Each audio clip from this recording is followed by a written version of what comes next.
Welcome to Blueprints for Brilliance Coaching Insights, a podcast by coaches for coaches. Our guests share their hard-won wisdom to help you grow your coaching business and create a life of success. So get ready to unlock the blueprints to your success. You do have control over how you age based on the choices you make. So listen into that episode today and learn how. Hello and welcome everyone to our podcast today. We have an amazing guest for you who is just an all-around lovely person. She's one of our clients. She's also just traveling the world and spreading good news about aging and aging well and happily and healthy. Her name is Elizabeth Phinney. Her business is The Aging Coach. The type of coaching she does is fitness after 45. So Elizabeth has been a teacher and promoter of fitness after 45 for over 20 years. She speaks, she's a trainer, she does podcasts, she coaches, and we're also going to talk about her latest endeavor, which is her newest book that's coming out. So we are thrilled to have you, Elizabeth. Thank you for joining us today and welcome. Thank you. Thanks so much, you guys. It's great to be here. It's been amazing because we both had the opportunity to have lunch with you when you were traveling. And, I always admire how much traveling you do because you were just go, go, go. So I totally respect that. And you're like a little Energizer bunny, which is awesome. But yeah, so we'd love for you to tell everyone here a little bit about your journey into becoming a coach. What did that journey look like for you? Well, first, my first career, of course, it started in the mid 80s and I was an entrepreneur then. So I knew starting in my 30s that I really preferred to work independently. So then marriage, children, divorce, and then moving in with my mom and dad at the age of 40 with 3 babies, I knew I had to do something independently. And I started working out because I was 45. And I thought, and I had my youngest at 40. And I figured if she waited to 40 to have a kid, then I would be 80 and I needed to be in shape. So I started to exercise. And through that journey, a woman that I ran across who just happened to say, you can make a living at this. And it was like, huh? And she said, yeah, you could be a personal trainer. It was like, whoa. So I started studying and I took the exam for the American Council on Exercise. I did not want to go back to college. I didn't want to get a master's degree in exercise physiology. I just wanted to be a trainer. So I did, and I hung a shingle and was very successful. I'm in a wealthy community, and I was the only personal trainer in town. So through that process, knowing that you had to, as being an entrepreneur background, right, you had to do it differently. So I couldn't just be a personal trainer. I had to train people in a way that they had not learned before or hadn't heard of before. So I created a meditative strength training technique and called it BodSphere, which is short for body spirit. And what that is strength training and rhythm with your breathing. So typically in fitness, when you're exercising, when you exert, you are going to exhale. And when you release, you're going to inhale. Well, with BodSphere, first you breathe, and then you incorporate the movement into the breath. So you are exhaling during your exertion, or you're exerting during your exhale, and you are releasing during your inhale. And what that does is it slows everything down. And then you don't need such heavy weights. And of course, with the aging body, we want to use lighter weights because it can compromise our joints. So anyway, so then I started teaching BodSphere and getting into BodSphere classes. And what I found was people were doing yoga, they were doing Pilates, they were doing Zumba, they were doing a lot of different kinds of exercise classes that required strength in order to do the exercises. And they were doing it backwards. Sometimes they do strength training, but most of the time they just dive right into yoga or dive right into Pilates. And this was like in the early 2000s. And that first decade of 2000s, the number one injury in emergency rooms was yoga. Okay, because people were doing yoga and they didn't have the strength to do it. So that all, my entrepreneurial brain is brewing, how are we going to do this? How are we going to do this? And I realized because everybody is so different as they age. Once you hit 50, 45, 50, you're getting menopausal, postmenopausal, everybody's body is totally different. And everybody's physiology is totally different. And now you've got 50 years of history, a lot of it not necessarily good physical history. And so that's when the whole coaching thing started to slide it. And as I realized that these people need their own individual plan based on what their behavior has been and is now and what it needs to be. And so that's when the whole coaching thing came up. And I'll never forget, I was in Portland, Oregon, visiting my daughter. And I was taking a walk from, she moved out of her apartment for a month and in with her boyfriend. And I lived in her apartment for a month, which was glorious to be alone. And my mother was still living, so I was still caretaking for my mom at the time. So to get away for a month was heaven. Anyway, I'm taking a walk to Starbucks and and all of a sudden it was like, I coach people on how to age. I'm the aging coach, So I immediately go to GoDaddy. Is aging coach taken? It's not. Yes. So I took it. I bought .com, .net. And then one of my VAs at the time told me, she said, you got to get AGEING too, because the British version is with an E. So I bought that too. So anyways, that's when I started to then call myself the aging coach. And this was probably 5 years ago. And that's when I started. And then I created, of course, a Kickstart program. I created a 3-month program, a 6-month program, and then an ongoing program, like a once a month touching base. I wish that there was a way to get 1,000 people in a room and do it all at once, but there isn't. Right. Like I said, because everybody's different. So does that answer the question? That's how my coaching career got started. It does. And what's funny, it made me think about the fact that the injuries right now that are from pickleball, right? Yes. There's people who are out of shape, but they're excited to go and play pickleball. And so they just jump in and give it their all. And then, they're pulling muscles and ligaments and breaking bones. And so, even though we know who started pickleball, right? I think the orthopedic industry had something to do with it, because the rise in knee replacements and hip replacements is 62%. Wow. Right? Yeah. Since pickleball started. So let me tell you. That's crazy. Yeah. It is crazy, but exactly what you're saying, Kirsten, is that's the reason why, is people are not in shape, but they think they can go do it anyway. And my big thing is strength train first, no matter what you do. If you're going to walk, no problem. Right. But everything else, strength train first, and you can't go wrong. Yes, if you want to be a pickleball pro, reach out to Elizabeth first and get strong, and then take on pickleball so you can keep your own hips Exactly. and knees, right? Exactly. Let's have at it. I love it. I love it. Well, it's been such an interesting journey for you, and I think sometimes people are uncomfortable talking about aging. Do you think that's true? Oh God. Yes. And those who think that they're really old when they're 46, and those who are 65 and it hasn't hit them yet. They just, or the worst are the ones who anticipate that, well, I'm old, and they're 62. Well, I'm old. This is going to happen. Well, I'm old. That's why this hurts. It doesn't have to. And that's the naivete of the majority of the population, is that it doesn't have to happen in your 60s or even in your 70s, for God's sake. It all depends on what you're doing to prepare your body for that journey. Yeah. Right. It's taking control of your aging journey. Right. So, yeah. And it's a different way of thinking. And it's not the doom and gloom of, oh God, I'm getting older. Oh God, I'm going to be 80. It's more the excitement of, look at everything that I can do and I'm 78. Look at everything I can do when I'm 85. Right. There was one of my inspirations is there, Dr. Christiane Northrup. Yes. Right. Okay. Well, her mom, I think I've got this right. Her mom at the age of 84 climbed to the base camp of Mount Everest. And I'm like, damn. Right. 84. Wow. Seriously. Would do that because, when she was 83, she woke up one day and decided, I think I'm going to climb to the base camp of Everest. She obviously had been preparing for that most of her life, right? Because it doesn't take that long to prepare for it, but you know what I mean? She had been exercising and working on her body for years in order to prepare your body for something that dramatic. I know last year when you were traveling, you actually got injured, but they were blown away by how quickly you healed and you were right back up and running. And first of all, I want to talk about that process for you, but I also want to talk about how sometimes negative doctors are, in the sense that they just tell you that it's going to be like difficult, long, hard road. You may never recover. There's no way to improve things. And so you were able to really get back on track really quickly with a rough injury. Do you want to talk about that? Sure. It would certainly knock me down for a loop, I'll tell you. I was in California and taking a walk, as I do every day, and I just fell down. I have no idea how I fell down, but before I knew it, I was on the ground on a sidewalk in a park, like, how the sidewalks go through parks.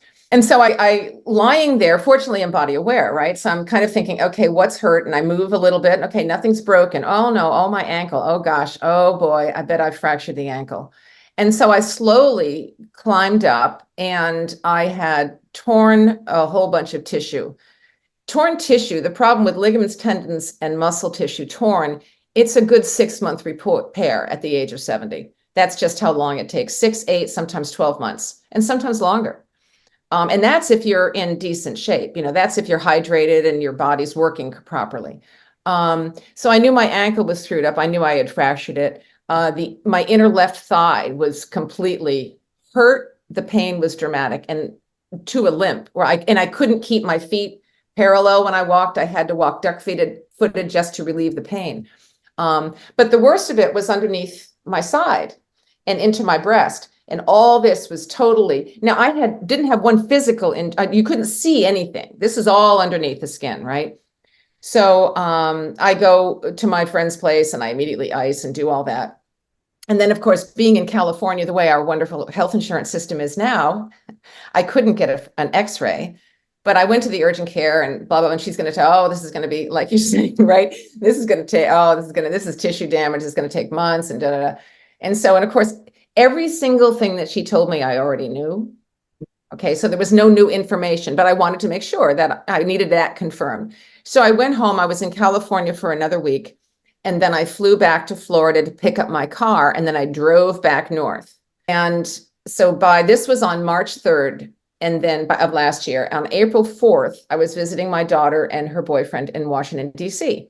And it was cherry blossom time. So I wanted to see the cherry blossoms.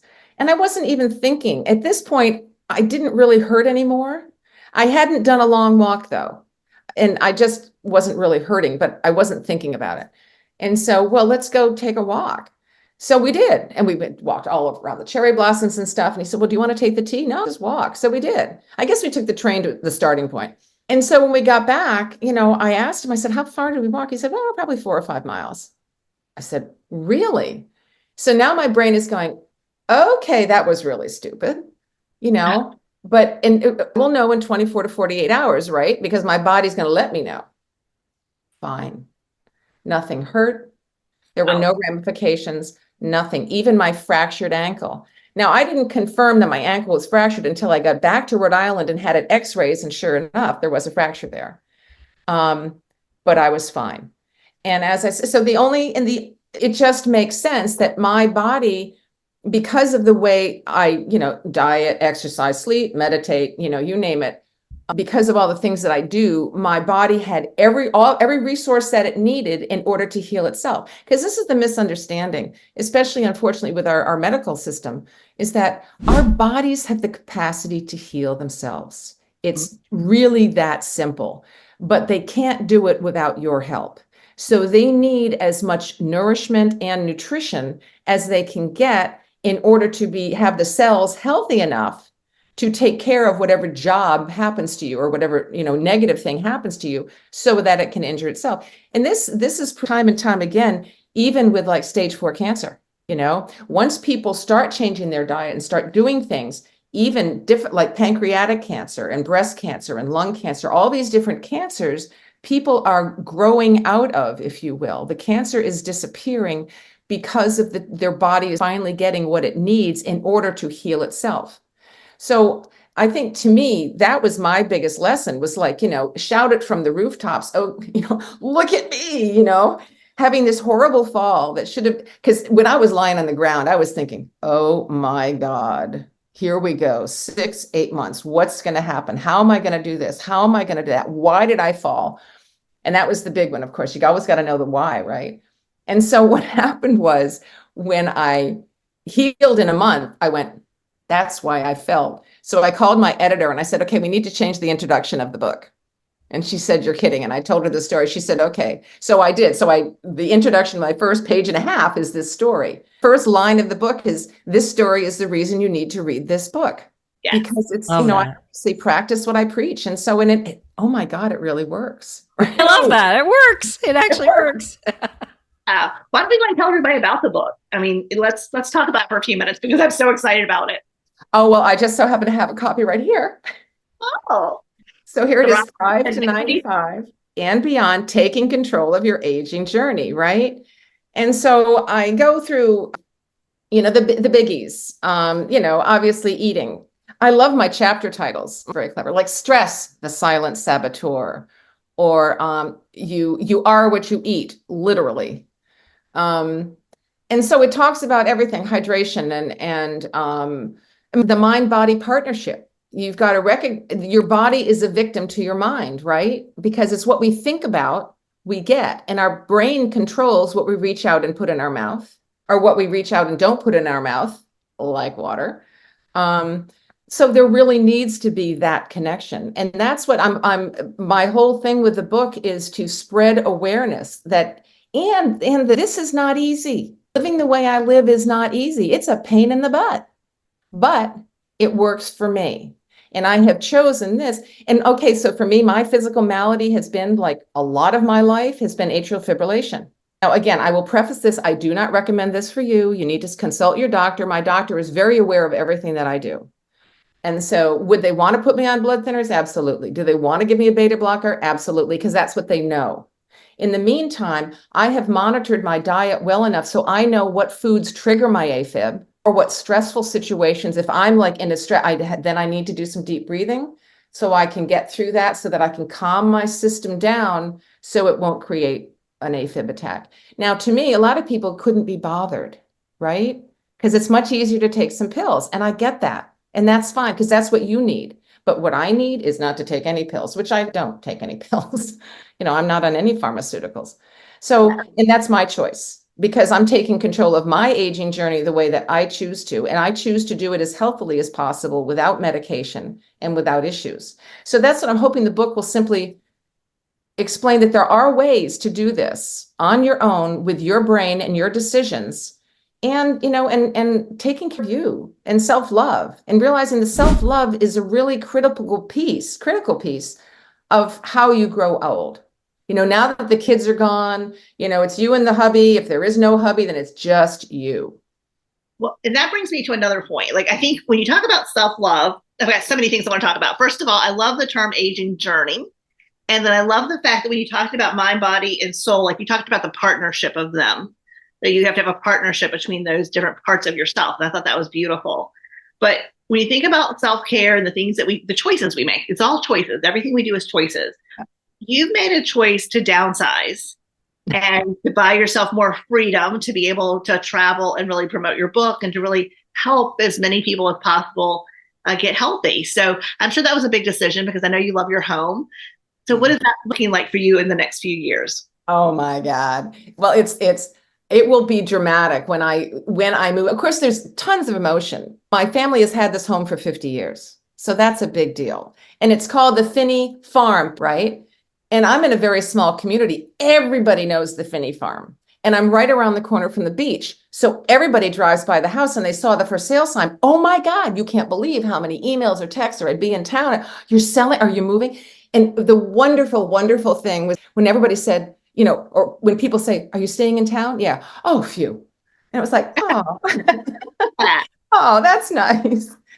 But yeah, once I get over the emotion of that decision, and I going through now the physical practicality of throwing stuff out. And the one piece that really helped me is, like, when people need something more than I do, I'm really good with that, right? I don't need to sell anything. If you're in a situation that I can help you, oh my God, the rewards for that far outweigh any money they could give, right? Because it's just really good. As human beings, it's what we do to help people. Feels good, right? So that's what I'm looking, so giving my stuff away, I'm helping people, right? In kind of an around the corner way. And that, it works for me. So it's really, I'm looking forward to being in this other place that I have, which also was another miracle, to be able, I have to get a home in my town with a 3-year lease is dramatic. It just doesn't happen. But somebody's looking out. So I have that. When I'm in there and stuff is in storage, the little I will keep, and everything is gone, I can't imagine the relief I'm going to feel. Because understand, I have an 11-room 4-bathroom house. I have my fitness studio. I have a 2-car garage with a full attic. I have a full basement, and I have a meditation cottage, and I have 2 acres of land. It's a lot. It's funny. You're buying back your time, right? I'm buying back and my freedom. Yeah. And I'm buying back my freedom and in lack of responsibility. Yeah. People don't think about that, but everything we own is something we have to take care of. And I think as we get older, we start to value time so much more. Time and money's important too, right? So cutting cost and overhead and being able to have, more money to travel and do the things that you want to do. But having that freedom, like you said, to focus on your health and having the time and energy to go for those walks or to travel or to do the things that bring you joy is so important. And I know you're most excited about, once everything's settled, is you really want to focus on your 5-year business plan, because I know you have a mission to really get out there and help a lot of people to live their best lives and to enjoy their aging journey. Yeah. So you're doing all of this. Well, and it's, as selfish as this, it's all about me now, right? My kids are grown, they're secure, they have their lives to live. And oh my God, after 35 years, right, of raising kids and taking care of my mom and doing all this stuff, oh my God, it's my turn again. Like the first 35 years were mine. Then I had this 35 year of everybody else, and now it's my turn again.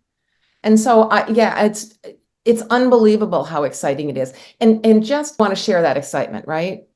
Yeah, but also you're giving them a gift by going through all of your things and keeping what's important to you and giving them what's important to them.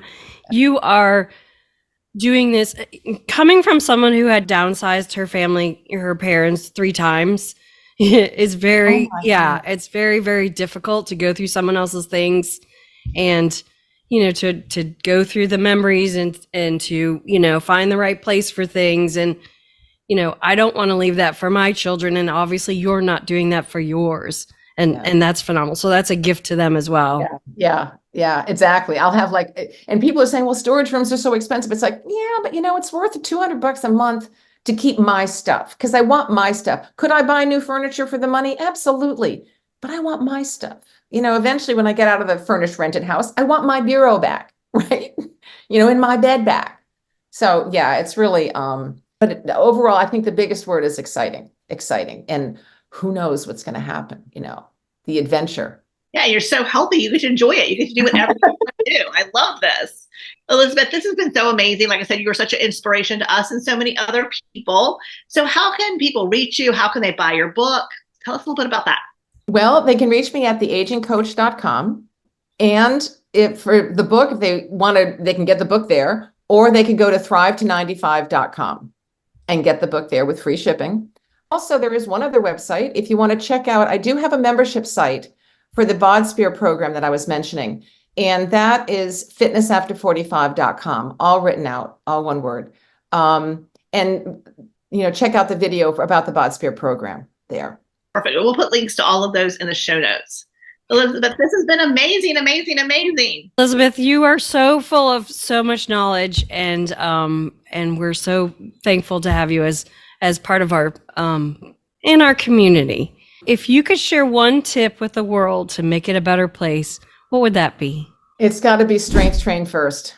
It's got to be strength trained first to ensure an independent life in your 70s, your 80s, your 90s. It's got to be strength trained first, and then your body. It's exercise is the gift you give to your body. And so by strength training first, you're giving yourself the muscles that it needs to do anything that you want it to do. Never mind the hydration and the food, that too, but strength train first. Love that. Perfect. This was fun, Elizabeth. Oh, good. Yes, I'm so excited for you and all the wonderful things happening for you. Thanks for joining us today on Blueprints for Brilliance Coaching Insights. We hope you're leaving this episode with inspiration to take your coaching business and your life to the next level. If you found value in this episode, we would love it if you would subscribe and share it with someone else who you think might benefit from hearing it. Thanks, and we'll see you in the next episode.